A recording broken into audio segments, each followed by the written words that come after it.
Michelle, just what was your reaction when you heard about the settlement and the declaration that equal pay is coming? Hell yeah, that was my reaction. Hell yes. I mean, I was on that first team in 1985, and to have, from day one, the first game, the first practice of the U.S. women's national team, and it's taken till today or yesterday till it's equal pay. I'm going home to celebrate. I'm so excited and just thrilled and have such respect for the fight of every single player and just stick with it for so long and for so many years, especially this last group. They got it done, so it's, oh my gosh, super exciting. When you were playing, did that become the issue? Like when you were playing, did you guys start those conversations about the request for equal play? Another hell yeah, we did, and that was a lot of the turmoil. I mean, we sat out from the '96 Olympics, not just to get equal pay was always at the top of our mind, but little baby steps, and just to fight for those little things that meant so much, like a massage therapist or a nanny, or not having to connect 2 different flights to get to games, little things, and now it's equal across the board. It says so much, and I mean, oh my gosh, I almost started crying because it's so profound.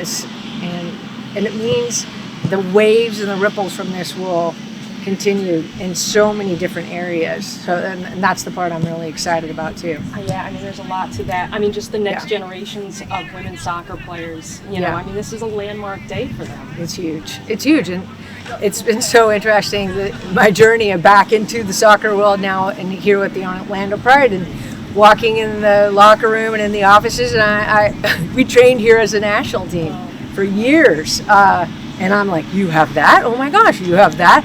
This is, oh my gosh! So it's so to see the progress, but then at the same time knowing it's not even near enough to where we are. We're where we need to be as a sport, but now the national team is setting that standard, and these players will continue to set the standard. And Amanda Cromwell's here. This new ownership for the Pride is here. They're doing that. So to me, beers are on me. It's so exciting. I heard that. Do you think it's sunk in for the players out here? The young ladies out here? I think in part, yes, but I think in for it to sink in, they have to know the context of the journey, and maybe they're not aware, but maybe they are.